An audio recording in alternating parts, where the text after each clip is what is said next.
नमस्कार, India news Punjab में आप सभी का बहुत स्वागत है। आपके साथ मैं हूं दीपिका नेगी। वक्त हो चुका है ओपीडी सर्विस का। ओपीडी सर्विस हम खास तौर पर आपके लिए इसीलिए लेकर आए ताकि आपको सही दिशा में आपका ट्रीटमेंट हो सके। आपके मन में कोई भी सवाल हो, कोई भी शिकायत हो, आप हमें कॉल कर सकते हैं और हमारे साथ अनुभवी डॉक्टर्स होते हैं और उनसे आप तमाम सवालों की शिकायत हमसे पूछ सकते हैं। क्योंकि सोशल मीडिया पर ऐसी बहुत सी अफवाहें हैं, आपको उस तरफ बिल्कुल भी ध्यान नहीं देना है। अगर आप सही दिशा में अपना उपचार करते हो तो आप कोरोना को मात दे सकते हैं। इसीलिए हमारी कोशिश ये है ओपीडी सर्विस लाने की, ताकि आप लोगों को बिना वजह घर से बाहर ना जाना पड़े। अगर आप होम आइसोलेशन में हैं या फिर आप में शुरुआती कोई सिम्टम दिखाई देते हैं या फिर कोरोना को मात देने के बाद भी कोई शिकायत आती है तो आप हमें कॉल करके अपनी सारी शंकाएं पूरी कर सकते हैं। सिम्टम क्या है इस पर बताते हैं। और वैक्सीन लेने से पहले किन बातों का ध्यान रखना। वैक्सीन लेने से पहले खाना अच्छे से खाए, किसी दवा या ड्रग से एलर्जी हो तो डॉक्टर को बताएं और कोई भी शंका हो, कोई भी शिकायत हो, डॉक्टर से आप रख सकते हैं। कोई दवा लेते हैं तो वैक्सीन से पहले दवा लीजिए और वैक्सीन लेने से पहले रिलैक्स होने की कोशिश करिए। पैनिक बिल्कुल नहीं होना, आराम से वैक्सीन का डोज लीजिए। और पहले डोज के बाद अगर कोरोना हुआ तो हालांकि चांसेस बहुत कम रहते हैं, लेकिन अगर होता है तो दूसरी डोज के लिए कुछ दिन को टाल दे। संतुलित आहार जरूर लें। लक्षण देखकर सतर्क हो जाए। सर्दी खांसी मामूली से लक्षण है, अगर गंभीर लक्षण क्या है हम आपको बता रहे हैं। कम उम्र वालों को खतरा है या नहीं, फिट नहीं है और गंभीर है तो सबको खतरनाक है।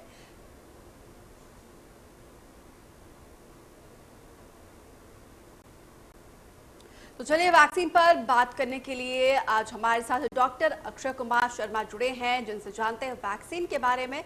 और साथ ही आप हमारे फोन नंबर्स पर जो आपके टेलीविजन स्क्रीन पर फ्लैश हो रहे हैं उस पर कॉल करके आप तमाम सवालों के जवाब पूछ सकते हैं। कोई भी मन में शिकायत हो, शंका या फिर कोई संशय है तो आप हमें कॉल करके पूछ सकते हैं। डॉक्टर अक्षय कुमार हमारे साथ बने हुए। डॉक्टर अक्षय कुमार शर्मा, आपका बहुत स्वागत है इंडिया न्यूज पंजाब पर। धन्यवाद।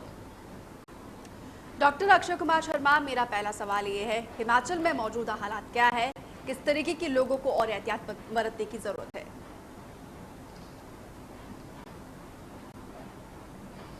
हिमाचल में भी जो कोरोना है वो अब तेजी से फैल रहा है, जैसे पूरे देश में फैल रहा है। और यहाँ पे भी कल से जो है पार्शियल लॉकडाउन की सिचुएशन होगी। गवर्नमेंट ने ऐलान कर दिया है, कोरोना कर्फ्यू लगा दिया है 14 तारीख तक। और हम सभी को जैसे पता ही है कि जो हम प्रिकॉशंस ले रहे हैं वो लेते रहें और जो अपना बचाव करेंगे तभी इसी में बचाव है हमारा। अदरवाइज जो वायरस है आपको पता ही है, जो फर्स्ट फेज और दूसरा फेज ये चल रहा है इसमें ये बड़ी तेजी से फैल रहा है और जो कॉम्प्लिकेशंस हैं वो भी ज्यादा हो रहे हैं। डॉक्टर शर्मा, और जो अब छोटी उम्र के लोग हैं जी, पहली लहर से तो हमने बहुत ही अच्छे से फाइट किया, दूसरी लहर के लिए हम शायद तैयार नहीं थे और हिमाचल कितनी मजबूती से लड़ रहा है दूसरी लहर के लिए। और तीसरी लहर, हालांकि वैज्ञानिक कह रहे हैं कि तीसरा लहर भी आएगा। जी, क्योंकि ये फेजेस में ही होता है, जो पहली लहर है फिर दूसरी लहर आई और तीसरी लहर भी आएगी। लेकिन अभी जो दूसरी लहर जा रही है वो पहली लहर से ज्यादा ही बड़ी है और इसमें जो छोटी उम्र के लोग जो 25 साल के ऊपर के हैं उनमें भी ज्यादा फैल रही है बनिस्बत जो बड़ी उम्र के थे। तो जो हिमाचल है वो भी वैसे ही ट्रेंड दिखा रहा है जैसा पूरा देश में चल रहा है आजकल। और क्योंकि हिमाचल में ज्यादातर जो लोग टूरिस्ट वगैरह आते थे या जो हिमाचल के लोग जो बाहर रहते थे दिल्ली जैसे शहरों में जो वापस आए हैं, एक ये भी रीजन हो गया कि यहाँ पे थोड़ा विलेजेस में तक पहुंच रही है बीमारी और थोड़ा अलगर्ज भी हो गए। कोई ब्याह शादियां चल रही हैं उसमें सारे बिना मास्क लगाए या बिना प्रिकॉशंस लिए अटेंड कर रहे हैं, तो ये भी एक रीजन हो सकता है। तो बिल्कुल बचाव में ही सुरक्षा है और जो लोग घर जाना चाहते हैं यानी कि हिमाचल जाना चाहते हैं तो वो पूरी एहतियात के साथ जाए। इसी बीच एक दर्शक जुड़े हैं और दर्शक का नाम है अर्गेश कुमार, आप अपना सवाल पूछिए।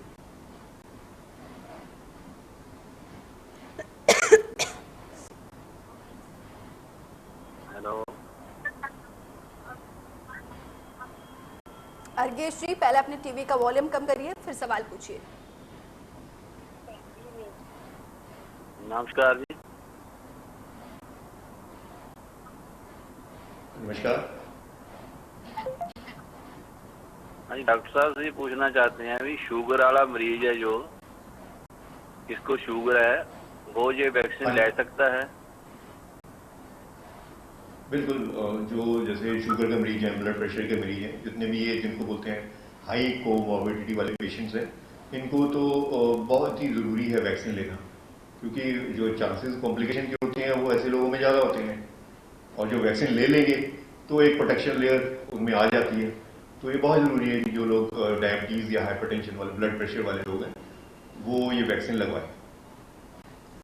तो बिल्कुल वैक्सीन का डोज जरूर लीजिए, क्योंकि जिस बीमारी से आप जूझ रहे हो वो अलग लड़ाई, लेकिन ये बीमारी आपको अपनी चपेट में ना ले, इसीलिए एहतियात के तौर पर, सुरक्षा के तौर पर, सुरक्षा कवच के तौर पर आपको ये वैक्सीन का डोज जरूर लेना है।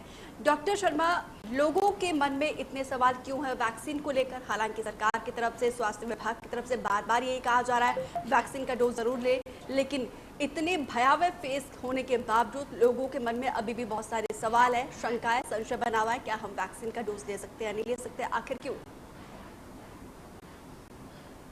एक तो ये है कि कोई भी नई चीज आती है तो वैसे ही शंका रहती है। दूसरा, हमारे जो आजकल सोशल मीडिया है उसमें शुरू में वैक्सीन के अगेंस्ट काफी कुछ बोला गया, लिखा गया, चाहे पॉलिटिकल लोग हों या नॉन पॉलिटिकल लोग हों, तो उस वजह से लोगों में एक शंका सी रहती है कि भाई ले या नहीं ले। जब जो लोग, जो हमारे लीडर्स लोग हैं, वो अगर वो नहीं ले रहे तो हम क्यों लें, या वो मना कर रहे हैं तो हम क्यों लें।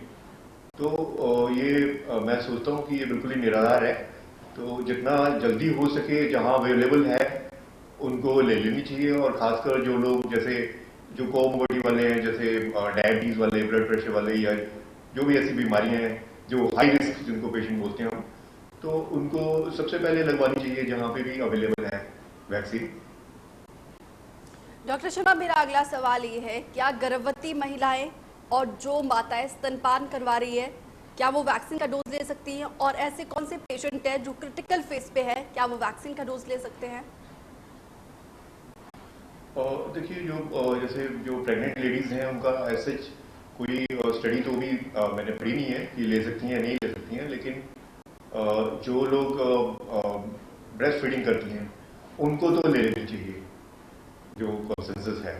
बाकी जो क्रिटिकल पेशेंट्स हैं, जो बेड रिडन ही है, उनका तो आप नहीं वैक्सीन दे सकते।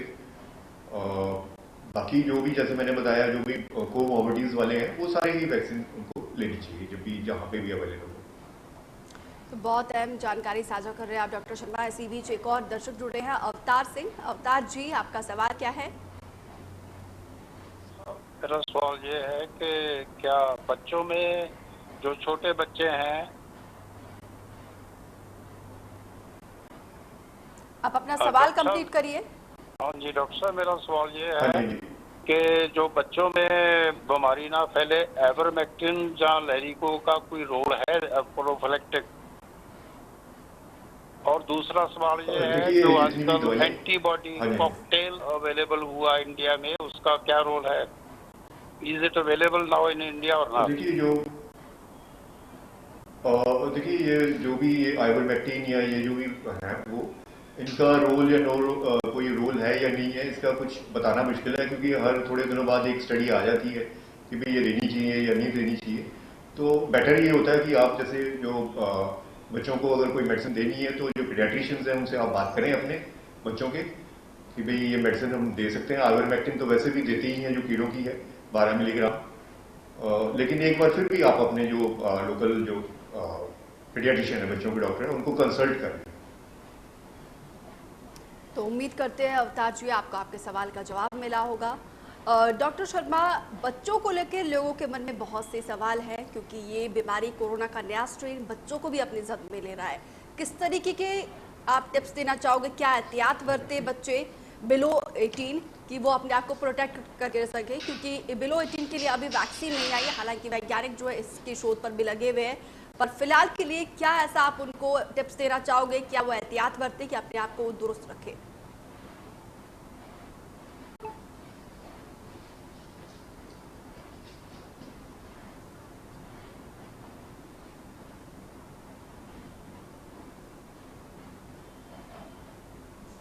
डॉक्टर शर्मा, क्या आपको मेरी आवाज मिल पा रही है?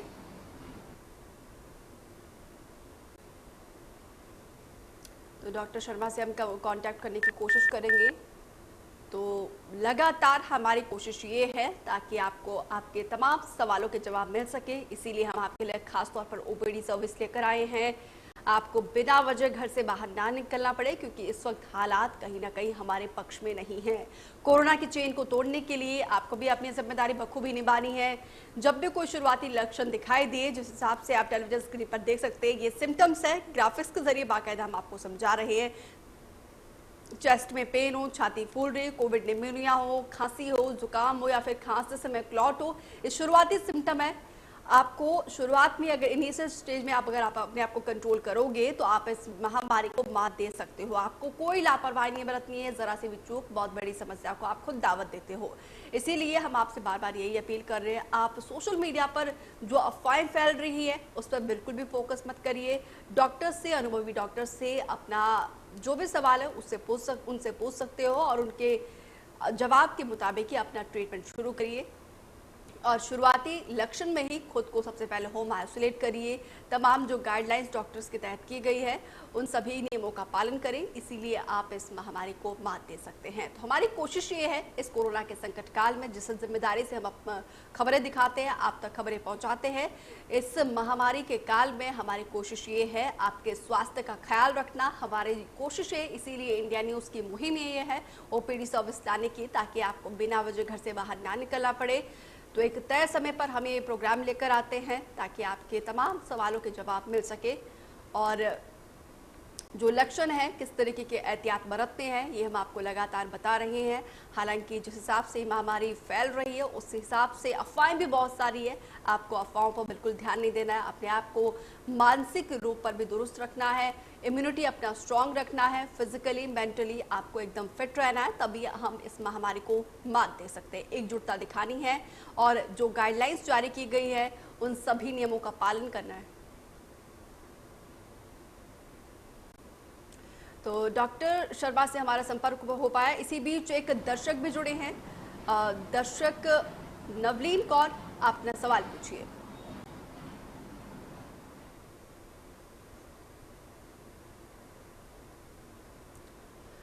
डॉक्टर शर्मा, मेरा अगला सवाल ये है, हिमाचल प्रदेश में जैसे मौसम में तब्दीली देखने को मिलती है, अक्सर सर्दी जुकाम होता है, ये आम सी बात है, लेकिन इस महामारी के सिम्टम्स भी कुछ इसी तरीके से है। एक तो ये है किस तरीके से डिफरेंशिएट करें कि ये नॉर्मल सर्दी जुकाम है या फिर कोरोना है, और दूसरा सवाल मेरा ये है आम निमोनिया और कोविड निमोनिया में क्या फ़र्क है, किस तरीके से हम जान सकते हैं? देखिए, जो जैसे हिमाचल में आजकल जो मौसम चेंज होता है, नॉर्मली तो सर्दी जुकाम वगैरह शुरू हो जाते हैं। तो जैसे नॉर्मल जो सर्दी वगैरह जुकाम वगैरह होता है उसमें नाक का बहना वगैरह होता है, लेकिन इसमें कोविड में क्या है, खांसी वगैरह या बुखार, बड़ा हाई ग्रेड फीवर आ जाता है। लेकिन क्योंकि ये महामारी है तो हम ये पहले लेके चलते हैं कि ये कोविड के ही सिम्टम्स हैं, बजाय इसके कि हम ये लेके चलें कि ये नॉर्मल सर्दी जुकाम या डे टू डे जो हमारा आजकल हो जाता है मौसम बदलने से। तो बेटर ये रहता है कि हम इसको ये लेके चलें कि अब ये कोविड ही है और उसको फिर वैसे ही कैरी फॉरवर्ड करें कि देखें कि टेम्परेचर चेक करें, ऑक्सीजन चेक करें, जो भी है अपना कोविड के हिसाब से ही चलें, तो वो ज़्यादा ठीक रहेगा, बजाय इसके कि हम हर किसी सर्दी जुकाम को मौसम बदलने का ही एक वो माने, नॉर्मल फ्लू माने। डॉक्टर शर्मा, यहाँ पे मैं रोकना चाहूंगी, इसी बीच एक दर्शक जुड़े हैं, अन्नू जी, आपका सवाल क्या है? अगर किसी को अस्थमा है तो वो ये वैक्सीनेशन लेना उनके लिए जरूरी है कि नहीं? देखिए, जो वैक्सीनेशन के जो कॉन्ट्राइंडिकेशन है ना, इंडिकेशन है, वो सिर्फ यही है कि भाई आपको कोई एलर्जीज नहीं होनी चाहिए, कोई एनाफाइलेक्सिस या उस जो वैक्सीन में जो चीजें हैं उनका कोई रिएक्शन नहीं होना चाहिए। अदरवाइज एज सच इसका कोई कॉन्ट्राइंडिकेशन नहीं है। दूसरा यही है कि ये वैक्सीन अभी 18 साल से नीचे वालों के लिए नहीं है, उनको नहीं लेनी है, 18 साल के ऊपर के ही लोगों को लेनी है। तो बाकी जो भी है वो सारे ले सकते हैं। तो उम्मीद करते हैं अन्नू आपको आपके सवाल का जवाब मिला हो। डॉक्टर शर्मा, जिस हिसाब से जयराम सरकार की तरफ से तमाम कोशिश की जा रही है इस चेन को तोड़ने के लिए, पाबंदी बढ़ाई जा रही है और कल ही बड़ा फैसला लिया है कोरोना कर्फ्यू का, क्या लगता है, हालांकि जो ये संक्रमण है, महामारी जो है अब गाँव तक पहुँच चुकी है, इस कोरोना कर्फ्यू के बाद क्या हम काबू कर सकते हैं इस कोरोना को, कि इस चेन को तोड़ पाने में हम कामयाब होंगे? देखिए, जो चेन है कोरोना की, इसको तोड़ने के लिए हम सभी को ही प्रयत्न करना पड़ेगा। हमें ये नहीं सोचना चाहिए कि गवर्नमेंट कोई स्टेप लेगी तो ही हम काम करें। बिल्कुल। तो सबसे पहले तो जो लोग बिल्कुल सड़कों पे बाहर घूम रहे हैं या घर से बाहर घूम रहे हैं, एक तो बिना वजह ना जाएं। दूसरे, जो आजकल फंक्शन, ब्याह, शादी हो रही है, उनमें कोशिश करें कि कम से कम जाएं। कोई नाराज होता है तो कोई बात नहीं, लेकिन जान तो किसी की बचेगी। तो दूसरा ये है कि आप जो भी कोविड अप्रोप्रिएट बिहेवियर है उसका पालन करें। हाथ धोएं, ठीक है, मास्क पहन के रखें, ज्यादा भीड़ ना बनाएं, अननेसेसरी कहीं जाएं ना, अपने घरों में रहें जितना ज्यादा हो सके। तो ये सारी चीजें अगर हम खुद भी करेंगे और सरकार भी कुछ हमें बोलेगी, तो तभी सारे मिलजुल के ही हम इस महामारी से निजात पा सकते हैं। अदरवाइज तो ये महामारी बढ़ती ही जा रही है। जैसे आज आप खुद ही बोल रहे हैं कि 4 लाख से ज्यादा पेशेंट्स आ गए हैं। तो अगर हम सारे मिलकर नहीं इससे लड़ेंगे तो फिर लड़ना तो बड़ा मुश्किल हो जाएगा इस महामारी से। बिल्कुल, सरकार की तरफ से, प्रशासन की तरफ से तो उन्होंने अपना काम कर लिया। अब ऐसे में जनता को अपनी ड्यूटी, अपना बेस्ट देना होगा, तभी हम इस कोरोना की चेन को तोड़ पाएंगे। इसी बीच एक और दर्शक जुड़े हैं, राजीव जी, आपका सवाल क्या है? हेलो जी, अपना सवाल पूछिए। डॉक्टर साहब, ऐसे है कि जैसे एलर्जी ब्रोंकाइटिस है, मतलब आज से 5-7-10 साल पुरानी है, तो दोनों डोज लगवा रखी है मैंने। तो इससे कोई मतलब जैसे मेरे को एलर्जी हो जाती है बीच बीच में, कोई दिक्कत तो नहीं है? नहीं, कोई दिक्कत नहीं। आप जो दवाई लेते आ रहे हैं इसके लिए, वो आप लेते रहिए, उससे कोई लेना देना नहीं है इसका। आपने वैक्सीन लगवा ली है, बहुत अच्छा काम किया है, लेकिन आप जो एस्मा की दवाइयां लेते आ रहे हैं वो वैसे ही लेते रहे, या डायबिटीज की लेते आ रहे हैं वो वैसे ही लेते रहे, या जो ब्लड प्रेशर की लेते जा रहे हैं वो वैसे ही लेते रहे। तो उम्मीद करते हैं राजीव, आपको आपके सवाल का जवाब मिला हुआ। डॉक्टर शर्मा, मेरा अगला सवाल ये है, जो कोरोना संक्रमित है मरीज, वो कोरोना को मात देने के बाद, नेगेटिव होने के बाद भी, क्योंकि इसका प्रभाव जो है बहुत ही ज़्यादा देखने को मिल रहा है, जब कोई पेशेंट रिकवर कर जाता है तो उसके लंग्स में इन्फेक्शन, गले में खराश, ऐसी बहुत सी समस्या रहती है। इन सभी समस्याओं से पेशेंट किस तरीके से निजात दे सकता है, क्या टिप्स आप उन्हें देना चाहोगे? देखिए, जैसे कोरोना के जो लोग ठीक भी हो जाते हैं, तो कई बार ये लोगों में पाया गया है कि जो लोग ठीक हो गए हैं उनमें ये खांसी थोड़ी बहुत, या शरीर में दर्दें, या फिर कमजोरी, ये एक आम सी जो सिम्टम्स हैं लोग बताते हैं। तो इसके लिए एक तो आपने देखो, अपने जो घर है उसमें रहना है, खुले खिड़कियां वगैरह खुले करके रहें, ब्रीदिंग एक्सरसाइज करते रहें, या स्टीम इनहेलेशन लेते रहें, या बहुत ही ज़्यादा होती है तो आजकल इनहेलर भी है जो आप किसी डॉक्टर के कहने से ही लें, अदरवाइज ना लें। और बाकी आप अपनी ब्रीदिंग एक्सरसाइजेस, वॉक करते रहें, अच्छा कमरे की सारी खिड़कियां खुली करके रहें, खाना पीना ठीक रखें, पानी खूब पिएं। तो जो जनरल प्रिकॉशंस होती हैं वही आपको लेनी पड़ेगी। तो तमाम एहतियात बरतने की ज़रूरत है, आपको बिल्कुल भी लापरवाह नहीं होना है। जब आप कोरोना को मात दे तो तब आपको और ज़्यादा सजग होना है, क्योंकि ये महामारी कभी भी दोबारा से आपको अपनी चपेट में ले सकता है, इसीलिए लापरवाह होने की ज़रूरत नहीं है। इसी बीच एक और दर्शक जुड़ी हैं, अश्मित कौर। अश्मित जी, आपका सवाल क्या है?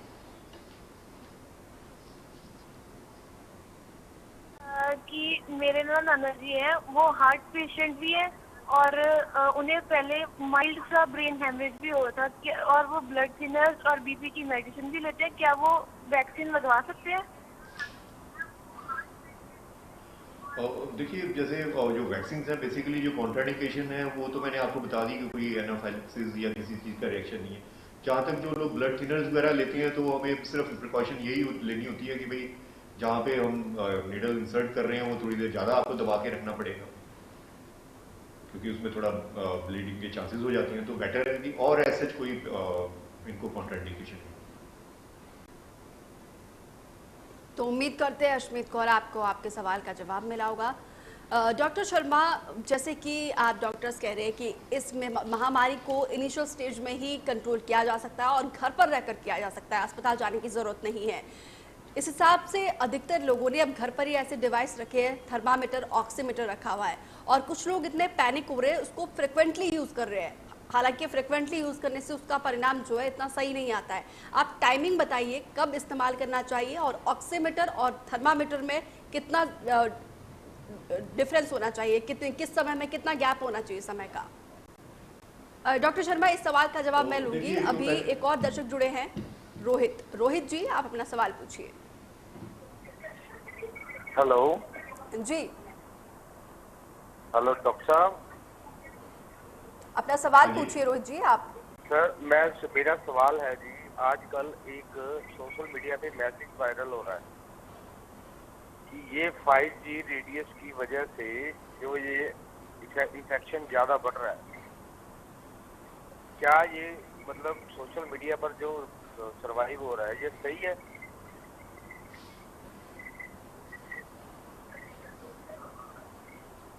किसकी वजह से? एक बार दोबारा जोर से बोलिए जरा। क्या?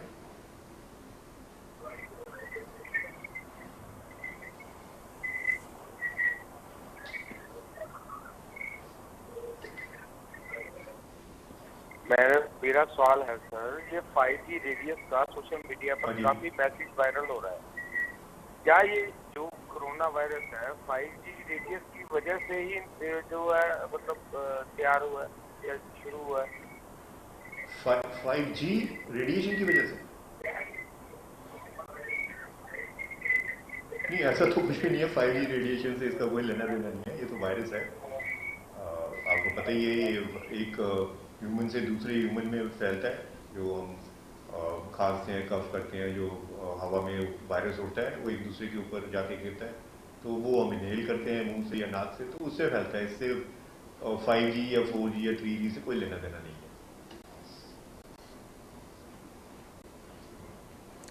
तो उम्मीद करते रोहित आपको आपके सवाल का जवाब मिला होगा। डॉक्टर शर्मा, आप उस जवाब को कंप्लीट करिए। ऑक्सीमीटर और थर्मामीटर में कितना गैप होना चाहिए? देखिए, नॉर्मली पहले तो हमें ये समझ लेना चाहिए कि जो 80% जो पेशेंट्स हैं ना, वो ठीक तरीके से रिकवर कर जाते हैं। कुछ ही लोग होते हैं जिनमें हमें ये पल्स ऑक्सीमीटर या थर्मामीटर की जरूरत पड़ती है। जैसे हम अगर नॉर्मली थर्मामीटर आजकल जो है वो एक तो आप जो डिजिटल आ गए हैं जो मुंह में लगाते हैं, तो बेटर ये होता है कि जब भी हम थर्मामीटर चेक करें तो श्योर करें कि भाई आपने कोई चाय वाय या कोई रोटी वगैरह ना खाई हुई हो, उसके आधे घंटे बाद ही आप करें, या कोई ठंडा पानी ना पिया हुआ हो, क्योंकि अगर आपने खाना पीना खाया है तो वैसे टेम्परेचर ज़्यादा दिखाएगा। दूसरा, या कोई ठंडा पानी, कोल्ड ड्रिंक पी लिया या कोई ठंडा पानी पी लिया तो वो टेम्परेचर उसमें आएगा नहीं। तो ऐसे ही जो पल्स ऑक्सीमीटर वगैरह है हमारे पास, वो अगर हमारे को लग रहा है कि हमारी पल्स ज़्यादा बढ़ी है या हमें कोई सिम्टम्स ज़्यादा नज़र आ रहे हैं, तो दिन में हम 3 बार ले सकते हैं उसका। और जो पल्स ऑक्सीमीटर यूज़ करते हैं कभी कभी जो है, अगर हम ठीक से रखेंगे नहीं नाखून के जो हमारा होता है उसके ऊपर, तो वो कभी कभी ऑक्सीजन की सैचुरेशन कम भी दिखा सकता है। तो बेटर होता है कि उसका जो एक रेड कलर जो इंफ्रारेड रेज निकलती हैं, उसको अच्छी तरह नाखून के हम ऊपर लें, तो वो ऑक्सीजन सैचुरेशन हमारा ठीक दिखाएगा। और बाई चांस कभी हमारा लगता है कि सैचुरेशन कम है, तो हम अपने घर के बाकी लोगों को ऊपर भी एक बार चेक कर लें, तो उसके ऊपर वो बीप सी बजनी शुरू हो जाती है। जैसे आपने देखा होगा कि जो मॉनिटर्स वगैरह होती हैं उसमें टिक टिक शुरू हो जाती है, तो उसमें पल्स और ऑक्सीजन की सैचुरेशन आने शुरू हो जाती है। तो नॉर्मली जितने भी लोग होते हैं तकरीबन 98, 99 ऐसी ऑक्सीजन सैचुरेशन लोगों में होती है। 97 तक जा सकती है। तो ऐसे ही थर्मामीटर है, अगर हम दिन में 3 बार ले लें, और अगर फीवर है तो ठीक है, ले सकते हैं। अगर फीवर नहीं है तो हम 2 बार ही लें, और कोई रीजन भी होना चाहिए कि भी क्यों ले जा रहे हैं। अगर कोई फीवर ही नहीं है तो उसमें जबरदस्ती भी थर्मामीटर लगा के टेम्परेचर चेक करने की जरूरत नहीं है। और हमेशा हम श्योर करें कि जब भी हम एक से दूसरे मुंह में डालें तो उसको अच्छी तरह से धो के डालें, क्योंकि ये ना हो कि एक बाई चांस ये सिम्टोमेटिक है कैरियर और दूसरे को दे दे वायरस। और सेकेंडली ये है कि भी अगर किसी का ज़्यादा या कम आता है तो हम दूसरों से चेक जरूर करें अच्छी तरह धो के। और जैसे मैंने बताया, कोई खाना पीना या ठंडी चीज़ें ऐसी चीज़ों के आधे घंटे के इंटरवल पर ही चेक करें। तो बिल्कुल अहम जानकारी साझा किया डॉक्टर शर्मा आपने। आप हमारे मंच पर आए। आप डॉक्टर्स जहां एक और अस्पतालों में देवदूत बनकर अपनी सेवाएं दे रहे हो, उसके लिए हम इंडिया न्यूज़ की तरफ से आपको तहे दिल से सलाम करते हैं। आपको बहुत शुभकामनाएं। और आप हमारे मंच पर आए, दर्शकों के तमाम सवालों का जवाब दिया, इसके लिए बहुत शुक्रिया। तो फिलहाल के लिए इस खास पेशकश में इतना ही। आप बने रहिए इंडिया न्यूज पंजाब के साथ।